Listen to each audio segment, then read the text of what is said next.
the hell elected you and put you in charge of what the media are allowed to report and what the American people are allowed to hear?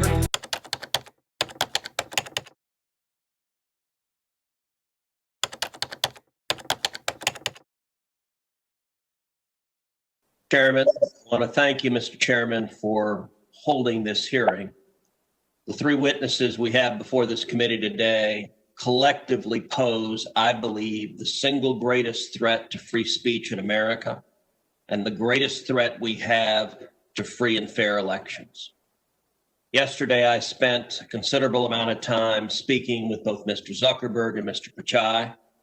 I have concerns about the behavior of both of their companies. I would note that Facebook is at the minimum at least trying to make some efforts in the direction of defending free speech. I appreciate their doing so. Google, I agree with the concerns that Senator Klobuchar raised. I think Google has more power than any company on the face of the planet. And the antitrust concerns are real. The impact of Google is profound.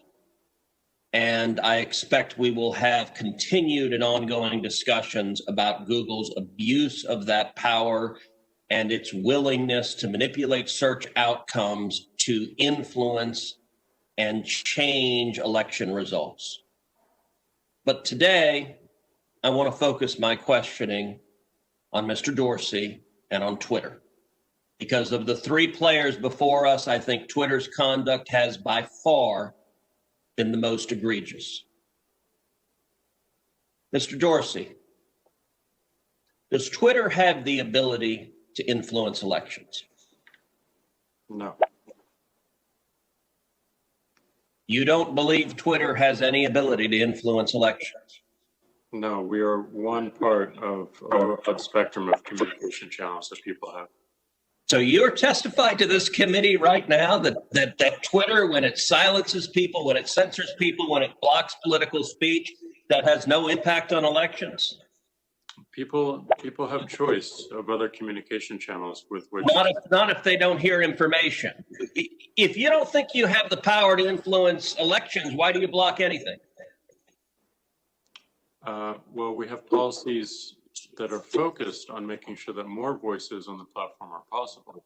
We see a lot of abuse and harassment, which ends up silencing people and having them leave from the platform.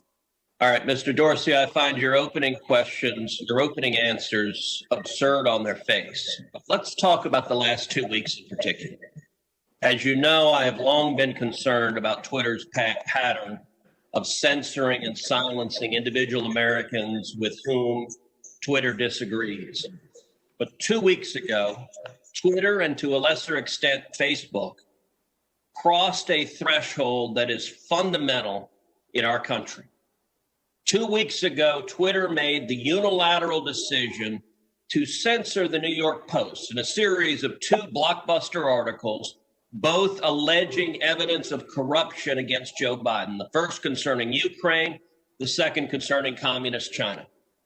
And Twitter made the decision, number one, to prevent users, any user, from sharing those stories. And number two, you went even further and blocked the New York Post from sharing on Twitter its own reporting. Why did Twitter make the decision to censor the New York Post? We had a hack materials policy that we. When was that policy adopted? In 2018, I believe. In 2018, go ahead. What was the policy? So the policy is around limiting the spread of materials that are hacked. We didn't want Twitter to be a distributor for hacked materials. We found that the New York Post, because it showed the direct materials, screenshots of the direct materials, and it was unclear how those were attained, that it fell under this policy.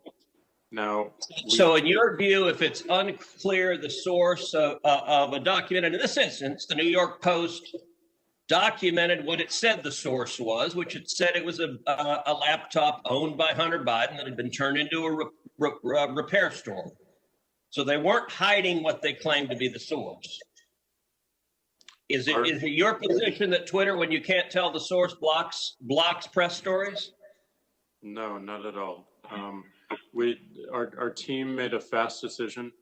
The enforcement action, however, of blocking URLs, both in tweets and in DM, in direct messages, we believe was incorrect. And we changed it. Today, right now, the New York Post is still blocked from tweeting 2 weeks later.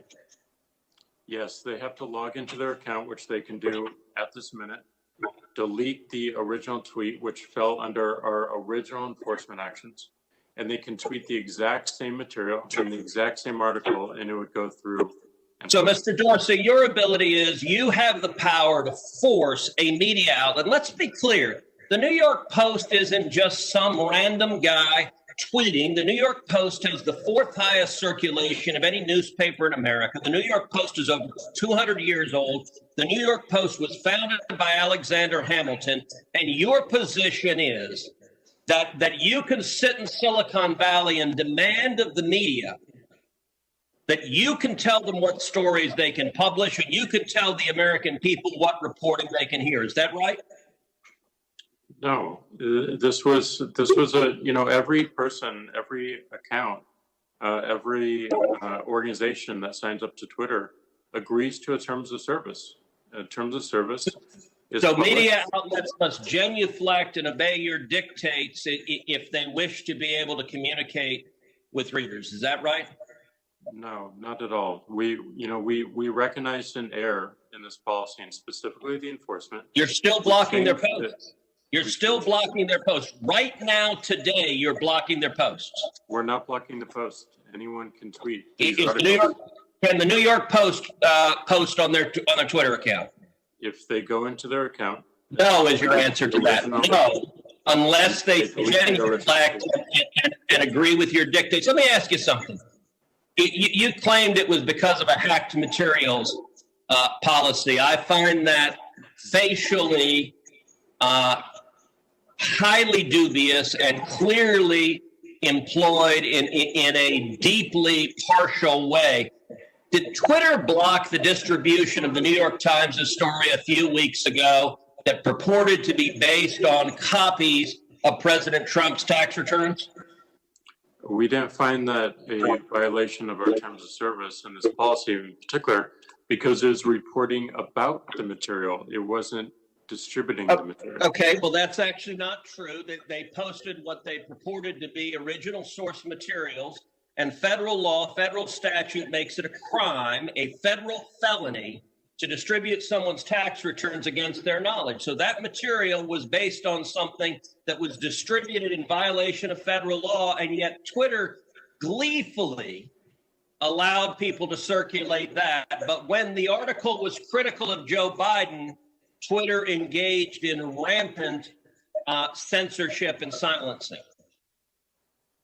And again, we recognized errors in that policy. We changed it within 24 hours. This is. But you're still blocking the New York Post. You haven't changed it. We have changed it. They can log into their account, delete the original tweet.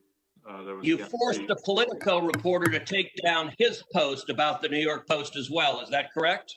Within that 24-hour period, yes. But we, as the policy has changed, anyone can tweet. So Twitter takes the view you can censor the New York Post, you can censor Politico, presumably you can censor the New York Times or any other media outlet. Mr. Dorsey, who the hell elected you and put you in charge of what the media are allowed to report and what the American people are allowed to hear? And why do you persist in behaving as a Democratic super PAC, silencing views to the contrary of your political beliefs? Let's give